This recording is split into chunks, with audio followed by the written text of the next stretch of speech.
Welcome to this new class. So, we have completed two modules. In the first module, we looked at the structures of various ceramic materials.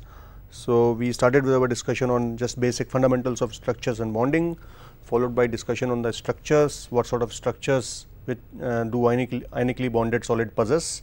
So, in this category typically you have three kinds of structures. One is you can have cubic closed packed structures based on cubic closed packing of anions.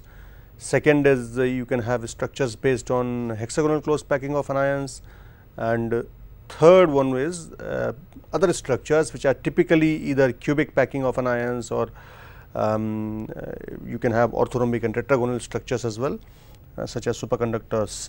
So, and then we moved on to the defects, and the defects are very important part of this course, because formation and movement of defects under various operating conditions is instrumental in tailoring the properties of these materials.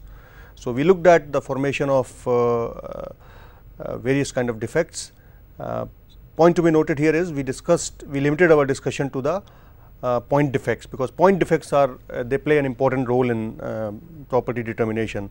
So, we discussed the defects in stoichiometric solids, and then we discussed the defects in non-stoichiometric solids. What happens when you incorporate an impurity inside an oxide, and then we looked at various conditions under which what is the effect of partial pressure and temperature, how do you determine the concentration. We established defect equilibria, and in that process we also established a formalism, so that we can express a defect reaction just like a chemical reaction by treating a dilute solution kind of model. And then we looked at various conditions of partial pressures of oxygen at a given temperature, and finally came up with a diagram which is called as Brewer's diagram, where you can plot the concentration of defects versus partial pressure of oxygen. And this is something which is very important, because when you make conductivity measurements in these materials, often you can replicate these, often these are, you can translate from measurement to the schematic diagram, or from the measurement you can corroborate the conductivity diagram. So, these are very important things, and now what we will look at is this is the third module. In this module we will learn about how these defects move, which means defect diffusion, as well as what is their role in conductivity of these ionic solids, because many of these ionic solids are used as conductors in many applications. Although you would find that most of these ionic solids, they work as insulators, but at the same time materials like, for example, glasses and fast ion conductors and some other doped oxides, they are very good conductors of electricity, or you can say they are very good conductors. This conductivity could be a mixture of both electronic and ionic conductivity, and this is where we will this is the module in which we will study these aspects. So, so this is our new lecture. So, I believe this is lecture 11, and we will start with our discussion on diffusion.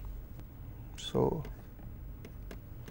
first we will just study diffusion in general, and then we will extend this to diffusion in ionic solids. So, diffusion is a very important process, as you might know from your background of material science or metallurgy or even other disciplines. Diffusion is a process which occurs at microscopic level, where atoms or species, they move from one place to another, and this movement could be as a result of variety of forces, such as you can have a concentration gradient, you can have a thermodynamic potential gradient, you can have electrical force gradient, etc. And diffusion is a process which is very fundamental in nature, but it causes massive changes in, for example, microstructure of the materials, or it can cause significant changes in the properties of the material. Microstructural changes occur in the processes such as your sintering. Sintering is nothing but a densification process, where you mix small particles together and form a bulk, form a big chunk, which when not heated is nothing but a mixture of nothing but loosely packed powder particles, they are just mechanically pressed against each other, whether or not using a binder. But then in order to create the strength in this piece, you have to heat it to high temperature, so that you can establish atomic bonding, and that is where diffusion is a very important phenomena. This also occurs in, for example, creep deformation. Creep is nothing but high temperature deformation, and in high temperature deformation diffusion plays a very important role. This is also important in phenomena such as grain growth. Grain growth is nothing but coarsening of grains when a particular material is heated to high temperatures from room temperature, and so these are your microstructural phenomena. But at the same time, diffusion is also related to, so one role of you can say in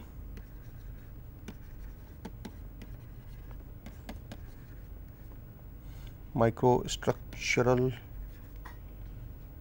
processes, and second is it's related to transport of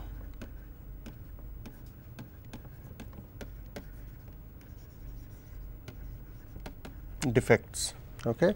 So or charge carriers, and this gives rise to conduction, for example, in these materials, electrical conduction in these materials, and we have variety of ionic conductors which are used in many applications such as gas sensors, solid electrolytes, etc., or fuel cells, batteries, and for example, if you want to, and sensors as well. So sensors, for example, oxygen sensors work on the basis of conductivity of the defects related to oxygen, and one of the candidate materials for these applications could be your zirconia, which is stabilized with some other stabilizer, and this is used, for instance, in automobiles, which can be used to regulate the air to fuel ratio to optimize the efficiency of combustion. So these are some, so you can say transport of defects related to conduction. So microstructural processes are related to in the manifestation of increase in density, change in the mechanical properties, etc., and transport of defects is manifested in the electrical behavior, and the transport, the movement of these defects or the properties due to movement of these defects are governed by a variety of factors such as type of defects, their concentration, temperature, partial pressure of oxygen or composition, etc., etc. So we look at first the diffusion itself as a phenomena, what diffusion is, and then we will establish formalism for then we will establish the role of diffusion vis-a-vis defects. So first, just to learn about the defect kinetics, so or diffusion kinetics, I am sorry.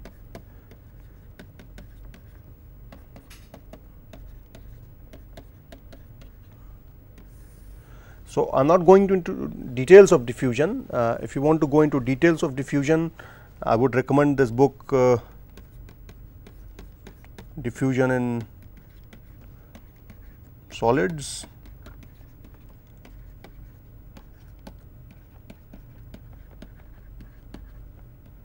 by Paul Schumann. This is a very nice book written by Schumann on diffusion in materials.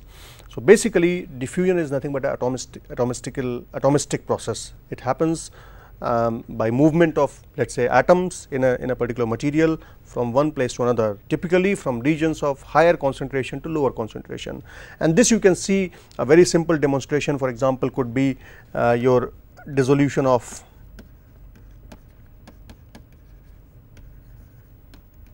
ink in water. So the experiment which you can do is that you take a beaker full of water, and then you drop one drop of ink into the water, and slowly you watch the phenomena. Initially you will see that the place where the ink has dropped, that is of ink color, and rest of the water remains of transparent color. But the moment after a while, what you see is that the blue color, or whatever the color you choose, the color of the ink slowly diffuses into the water, and eventually after a certain time you see that the whole of the water has adopted adopted the color of the ink, and this happens by diffusion of ink molecules in water slowly and slowly as a function of time. So, diffusion is basically nothing but movement of atoms or species at atomic scale, and it is a time dependent process, it is a temperature dependent process. So, let us say you have a system, for example, where you have a concentration gradient. So, let us say this is x, which is the distance in that particular system, or it could be a metal bar, and this is, let us say, concentration of a particular atom, okay, a particular type of atom. So, let us consider the case of, for example, a dilute solution. So, in case of dilute solution, just concentrate on the diffusion of impurity atoms. So, let us say you have a concentration gradient. So, like this, and this concentration gradient is dC by dx. So, naturally, unless there are some other reasons, typically diffusion would occur in the direction of decreasing concentration. So, atoms from the regions of higher concentration will move towards the regions of lower concentration, and as a result you will have atomic flux. And let us say under steady state conditions,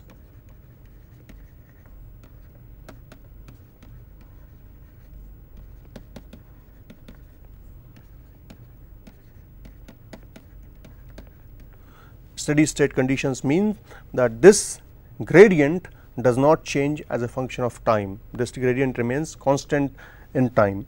So, basically under steady state conditions, atomic flux J, let us say we define J is proportional to we can see it is proportional to concentration gradient, because atoms have to move from this place to that place. Let us say this is place 1, this is place 2. Okay. So, what is it proportional to now? It is proportional to the concentration gradient, but since we are moving down the concentration gradient, J is proportional to minus of dC by dx, and or I can write J is equal to minus d dC by dx, where d is proportionality constant and it is called as diffusion coefficient, and this equation is called as Fick's first law of diffusion. So, basically it is valid under steady state condition where concentration gradient in a given system does not change as a function of time, and in such condition the atomic flux is nothing but number of atoms moving from one place to another per unit area per unit time. So, I can write this as number of atoms moving per unit area, let us say meter square per unit time, and dC by dx, the concentration gradient, if C has a unit of number per meter cube and x has a unit of meter. So, dC by dx will have a unit of number per meter to the power 4. So, as a result, if you now balance the units, d will have unit of meter square per second. Okay. So, diffusivity or diffusion coefficient is nothing but proportionality constant, and as you can see now, higher the diffusivity, higher the flux will be. Of course, higher the concentration gradient, higher the flux would be, but this d is an important parameter, as we will see. Here we are assuming that d is a constant, which means d does not depend upon x, it is not a function of x. So, I can write assuming d is not a function of c or x. Okay. So, it is independent of both concentration as well as temperature. So, this is the famous Fick's first law. Now, if you look at you just remember that this equation minus sign is because the diffusion is taking place from regions of higher concentration to lower concentrations. Okay. However, this d, so we have said that d is not a function of concentration or temperature, but d is a function of, as we will see, of temperature. So, d is function of temperature and it is given as d naught exponential minus, let us say, q by qd by kT, where qd is the activation energy for diffusion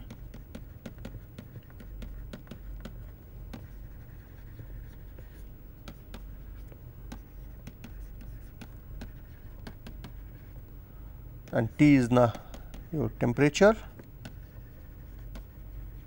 and K is nothing but your Boltzmann constant. Of course, you can write QD by RT as well, depending upon the units of QD. You can denote QD in terms of electron volt per atom, or you can also denote QD as kilojoule per mole or kilocalorie per mole. So, in that case it will become R, which is gas constant.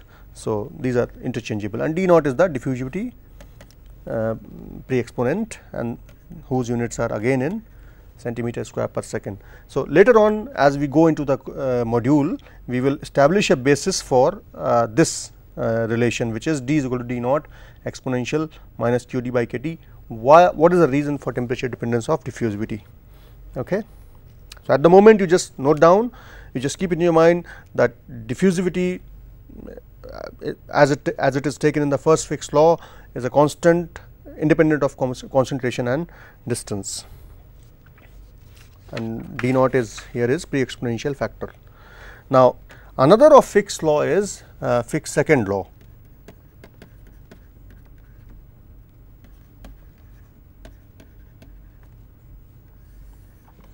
Now, Fick's second law is it predicts how the concentration changes as a function of time. So, actually it is not a law, rather it is a derivation, how you move, how you graduate from steady state condition to the condition when concentration changes as a function of time. So, it can be derived, there is a very simple derivation from the Fick's first law leading to Fick's second law.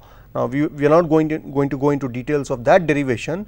If you want to go into that derivation, you can follow the book that I have suggested, or you can go through many books. For example, you can go through diffusion in solids, you can go to the book phase transformations in materials or solids by Porter and Easterling. So, they have very good formalism on diffusion. So, what Fick's second law says that under non-steady state condition, how the concentration varies as a function of time, and this expression is given as Tc by dt, which is the rate of change of concentration with time, is equal to minus of d into d2c by dx square. This is called as Fick's second law, although it is actually not a law, it is more like a derivation from the first law itself. So, or alternatively you can express it as dc by dt is equal to d by dx,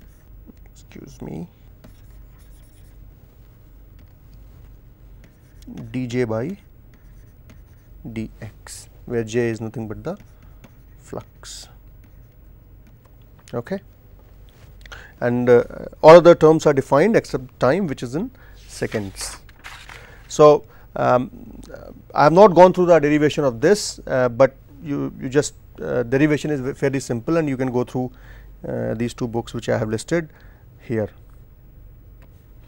Now, we will go through first a very simple model to establish the basis for diffusivity, because it is not these two laws which are very important from the point of view of first law. Of course, is important, but second law is something which is more useful in conditions such as metallurgical process like carburizing or nitriding or any surface treatment process. That is where the second law becomes, solution of second law becomes important. For our purposes, we will mostly restrict ourselves to first law. But what is more important is to understand the diffusivity, because diffusivity is a parameter which is of great importance to the physical properties, as we will see later in this course of ionic ceramics. So, we will take first a very simple model for diffusivity.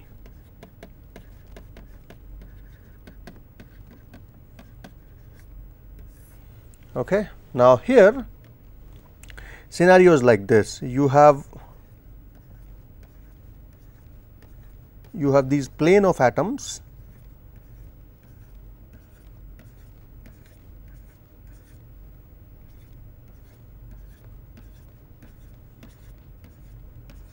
okay. So, let us say this is plane 1, this is plane 2, and I have deliberately not listed this plane, but you can make this 1, 2 and 3 and so on and so forth.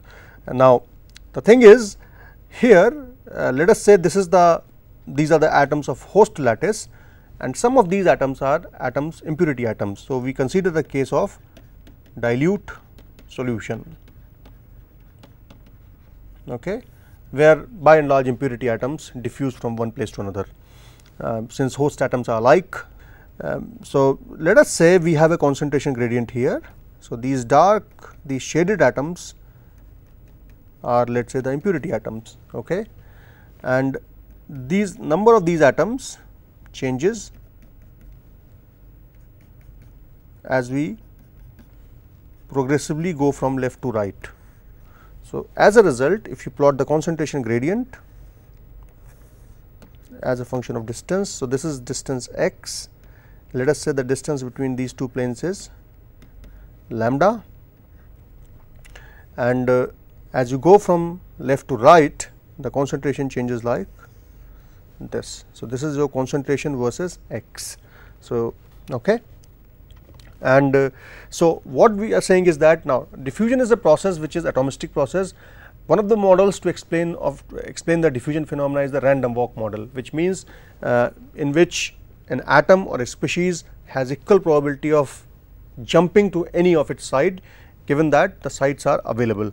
So, let us say, and it of course, depending upon the availability, it will have certain probability of jump as well. So, let us say we consider this as plane 1 and plane 2. Let us say the atoms, now we are considering dilute solution, we will consider only the diffusion of impurity atoms. So, let us say impurity atoms from plane 1, they can move to this side, they can move to that side. Similarly, from plane 2, they can move to this side, although I am saying that diffusion happens only in one direction as a result of concentration gradient, but essentially diffusion is a random walk process. So, probability of diffusion is equal in all the directions, it is just that there is a net diffusive flux in one particular direction. So, that is what we are going to do now. So, first we will see what is the flux of these impurity atoms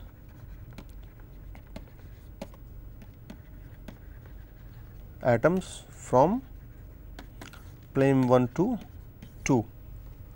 So, flux of atoms from 1 to 2 can be written as J, let us say J 1 to 2, and this will be written as half number of atoms. Let us say plane 1 contains n1 number of atoms, plane 2 contains n2 number of atoms, and all these planes are of unit area. Okay. So, the cross sectional area of these planes will be unit area.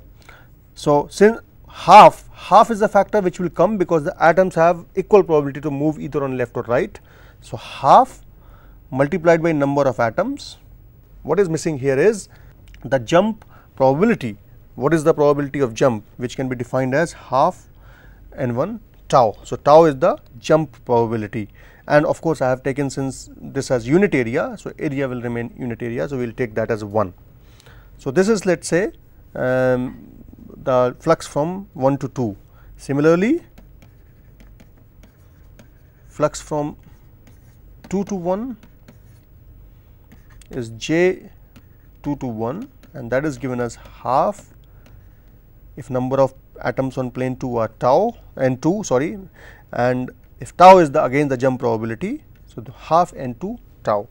The only difference in these two equations is number of atoms on each plane n1 and n2, and we are saying that n1 is larger than n2. So, as a result, you will have, since n1 is larger than n2, as a result you will have net flux of atoms from 1 to 2. So, what is J net? J net from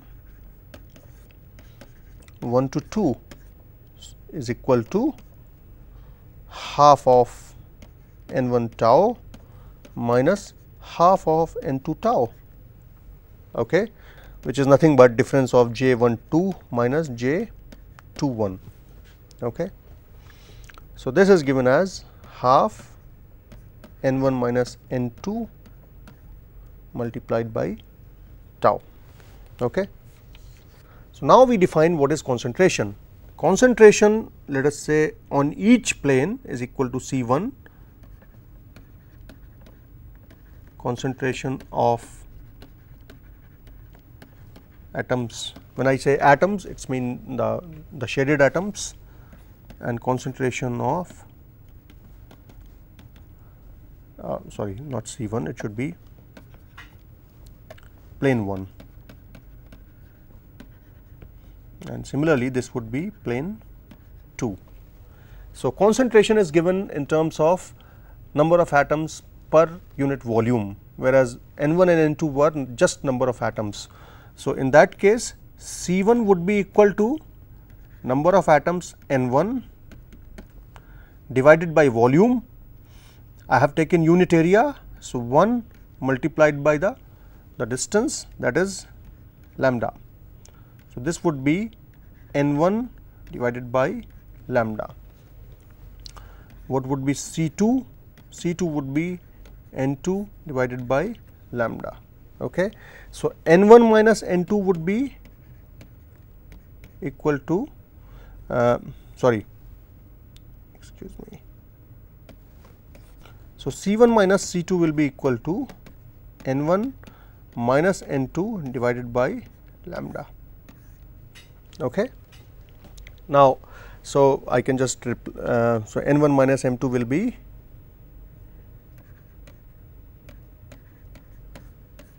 C 1 minus C 2 into lambda. As a result, J net will be equal to half C 1 minus C 2 divided by lambda into tau. Okay. So, this is your J net. Now, we can also work out what is the concentration gradient.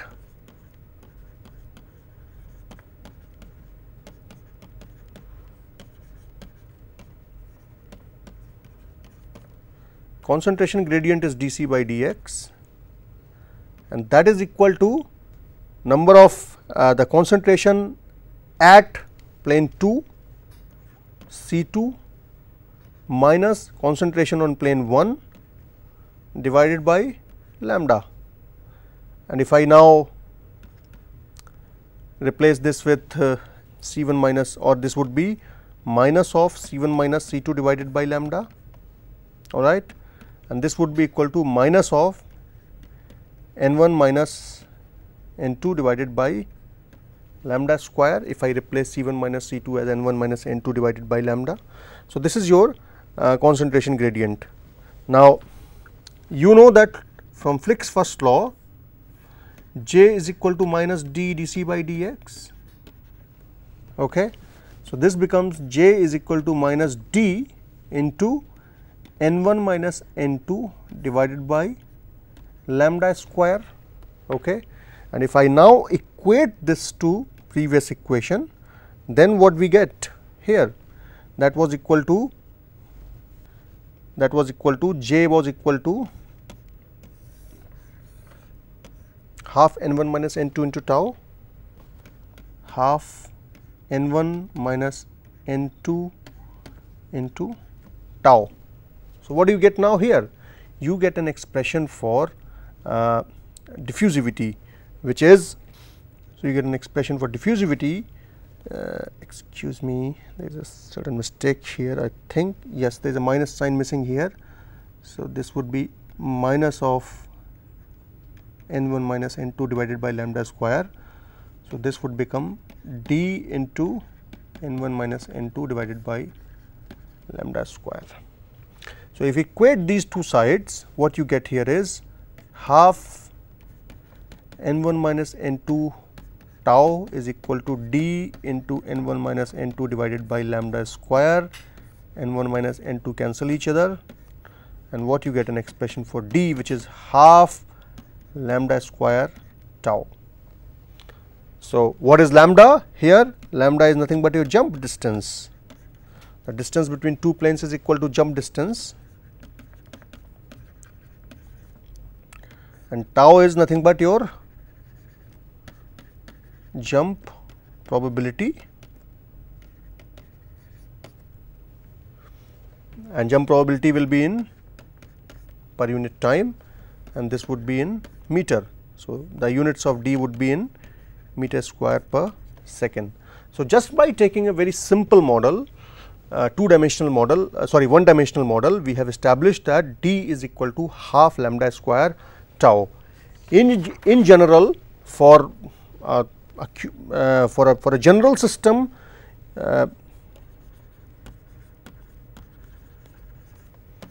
d can be gamma lambda square tau, where gamma is determined by possible number of jumps that can happen in a given system. So, in this case I have taken only two neighbors, so it can only jump to two sides. If you take, for example, is a simple cubic material, it has each atom which is the corner of the cube has 6 nearest neighbor. So, it can move to it can jump to any of those 6 sides. So, depending upon what is the crystal structure you have, what is the packing of atoms you have, this gamma will be determined by those things. So, gamma is nothing but it is governed by possible number of jumps. So, determined by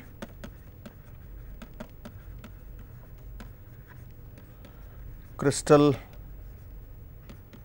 type and packing. Okay. So, what is the basically atomic configuration of the material? So, this is the general expression d is equal to gamma lambda square tau. So, now if you look at this expression carefully, gamma is a factor which is determined by crystal type and packing. Lambda is fixed because for a given system lambda would be fixed as well. How about tau? Is there anything in tau which is nothing but jump probability that will be variable of anything, because if tau is constant, then d is always a constant. But so let us see how this expression develops further. So, what we are going to develop now is, from this expression, what is the temperature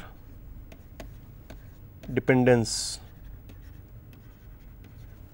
of d.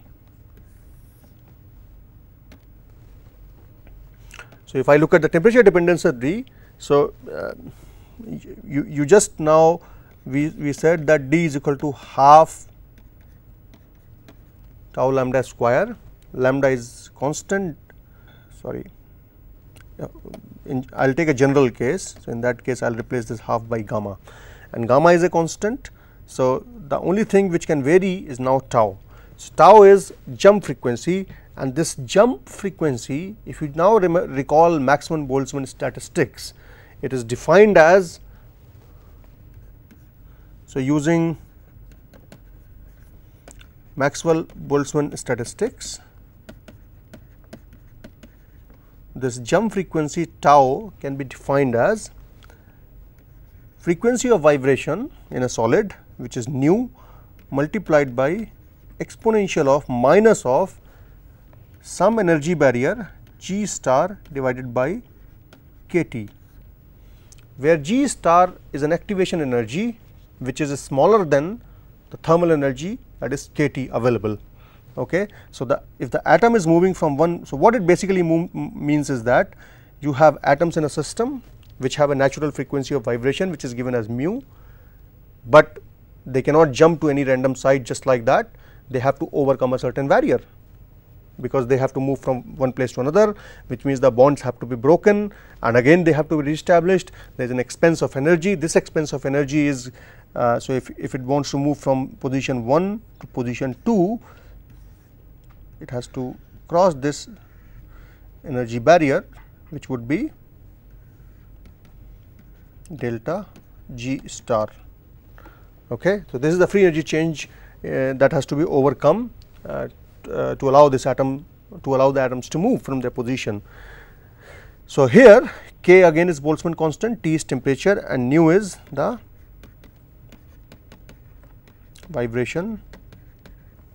frequency of vibration frequency, and this is given as per second. Okay. So, the units are maintained. Now, further we know delta G star just from the basic thermodynamics, I can expand it into delta H star minus delta T delta S star, where delta H star is nothing but your enthalpy of migration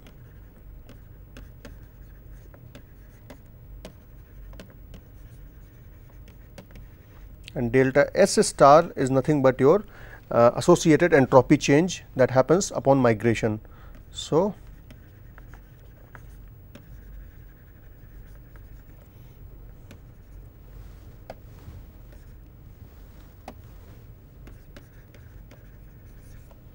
upon migration. Now, what I do is that now I will substitute this delta G star into expression of tau, but the first thing from that you must notice from this expression is that now the tau is, which was looking like a constant, is no longer a constant. You have a vibration frequency which is a constant, but you have this temperature T which is a variable. So, what it shows is that the jump probability for a given material will depend upon the temperature. So, that should ring the bell that diffusivity is a function of temperature, although we are going to do it further now. So, now if you make the proper substitutions, I can write d is equal to gamma lambda square multiplied by nu multiplied by exponential minus delta H star divided by k T into delta exponential of delta S star divided by plus k. Okay. And if you now rearrange these, this is a constant, this is a constant, this is a constant, and this is a constant. There is no temperature dependence here.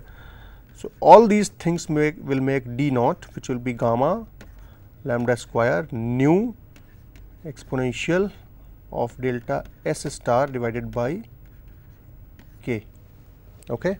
So, d will be given as now d naught exponential minus delta H star divided by k T.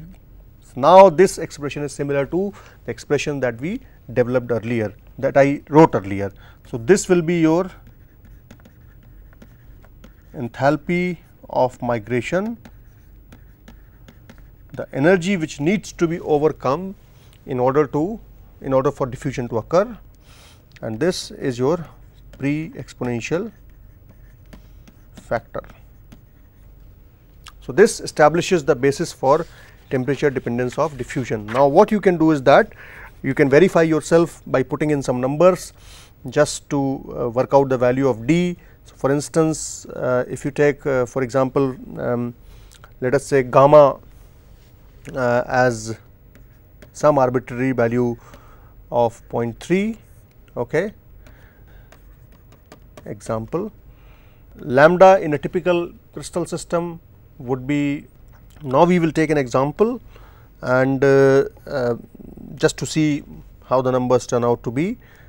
So, example, let us say assume gamma is some small value of 0.3, lambda for a typical crystal system would be of the order of atomic distances, let us say 1 angstrom or 2 angstrom. So, let us say typical 2 angstrom if the lattice parameter is about 4 angstrom, and which is equal to your 2 into 10 to the power minus 10 meter, and nu is approximately 10 to the power 13 per second, which is the frequency of vibration, and let us say this delta H star divided by k is some small positive number. Entropy change will always be positive, but since it's a diffusion is a slow process, this delta S will also be not be very large. So, delta some small number, as a result exponential of delta S star by k will be almost equal to 1. Okay. So, in that case I can write d naught as 0.3 multiplied by 2 into 10 to the power minus 10 multiplied by 10 to the power 13, and what this looks like is 6 multiplied by 10 to the power 2 centimeter square per meter square per second. Okay. Now, all it depends upon what is now the value of exponential minus delta h star divided by k t. Okay. So, typical values which are there for interstitial diffusion, where you have interstitial impurities which diffuse.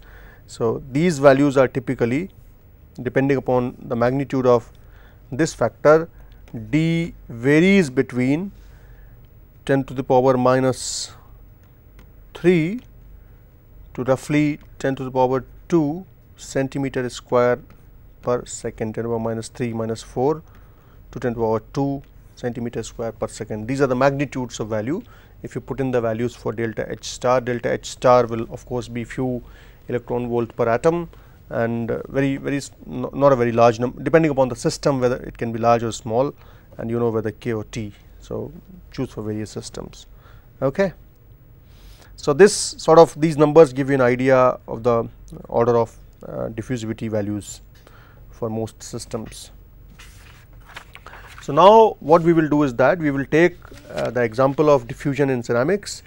One of the examples of diffusion in ceramics, one thing which you need to be so now we are saying that diffusion is a random walk phenomena, and diffusion takes place as a result of random walk movement of atoms in various sites, and which governs the jump probability and the gamma factor and so on and so forth. So, now we will look at what are the diffusion mechanisms.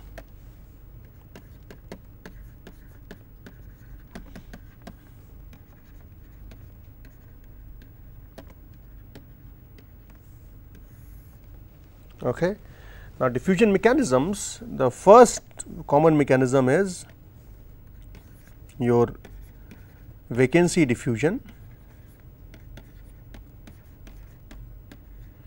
or vacancy assisted diffusion. Now, what basically it means is that you have this kind of lattice or atomic configuration. So, if you want in such a system where there are no vacancies, if you want these for example, this atom to move somewhere here or here or here or here, it has to expand the whole lattice, because it does not, lattice is a closed packed lattice.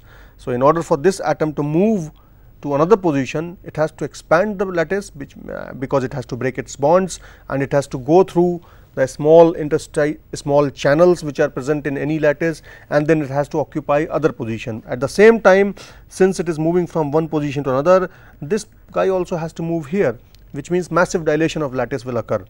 Now, so this is a very energetically demanding process. Now, suppose what happened, instead of having this atom here, you had a vacancy. So, this is let us say a vacancy. Okay. So, now the process is much more simpler, the whole thing does not need to be dilated, only this vacancy has to move here and this atom has to move there. Of course, the bond breaking for this atom has to occur, but the overall energy expense goes down. So, as a result, this vacancy assisted diffusion typically has lower activation energies for diffusion, which means I said QD or delta H star, depending upon how you write it, are typically smaller. We will write some numbers later on. And another mechanism which is common is interstitial diffusion. Now, interstitial diffusion is you have a lattice and you have some atom, let us say, sitting here. This is a small interstitial atom, it can diffuse through just by little bit expansion of neighbors, it can go from this side to that side, another vacant site, and this is again in dilute solutions where impurities are present in smaller numbers. So, again interstitial. So, for this case delta H star will be smaller as well, not very large values, few kilojoules per mole or so. On the other hand, if you have substitutional diffusion,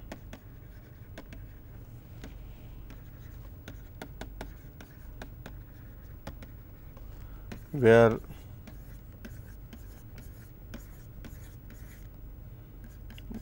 this guy replaces places with this demands large delta H star. So, massive expense of energy is required, because then the whole lattice has to be dilated in the surrounding of these two diffusing atoms. So, these are the common mechanisms of diffusion, and as you can see, vacancy and interstitial mechanisms are more dominant mechanisms, because they require least expense of the energy because of significantly reduced requirement of dilation of surroundings for atoms to move. So, if you plot, for example, the distance versus the activation energy plot. So, let us say this is the activation energy. So, this is your QD or delta H star. So, Q for interstitial is typically smaller as compared to vacancy, as compared to substitutional. These two although can be of almost similar magnitude for some cases depending on the type of lattice, but substitutional diffusion typically requires larger energies for movement to occur. Now, another thing which is of importance in dilute solutions is that where the diffusion takes place by vacancy assisted diffusion. So, for example, you take a system in which you impose a concentration gradient. That concentration gradient can be imposed either by chemical means or mechanical means. You impose a concentration gradient, as a result you have diffusion of atoms on one side and diffusion of vacancy on other side. So, which means you have counter migration of so your atoms. So, you have a concentration gradient, let us say. So, this is your C by x. So, your atoms will move on this side, and if it was vacancy assisted mechanism, your vacancies will move on other side. So, this is your counter migration. So, in such cases what happens is that the diffusion coefficient is also depends upon the number of vacancies which are available. So, in such case, if you take a number of vacancies being relatively much smaller in number as compared to number of atoms. So, diffusion of these atoms d self can be thought of as d the proportion of vacancy or number of vacancies multiplied by diffusivity of vacancy diffusion coefficient. So, this is your atomic self diffusion coefficient. In case of interstitials, it would be di multiplied by whatever the interstitial concentration multiplied by diffusivity coefficient. So, now what we will do is that, so this is just a small change which happens. So, basically you can write the diffusion coefficient and the effective diffusion coefficient for that particular ion, let us say sodium ion in sodium chloride. So, in sodium chloride, so dNa will be equal to, sodium chloride is a material with Schottky defects. So, where you have vacancies of sodium which move. So, this will be equal to Vna multiplied by dV. Okay. So, this will be for example for diffusion coefficient.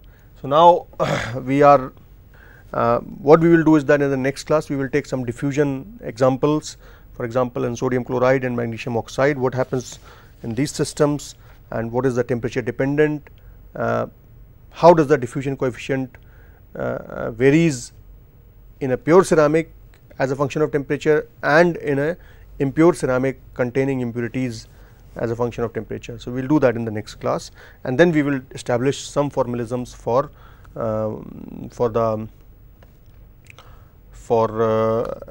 electrical properties based on these analysis. Thank you.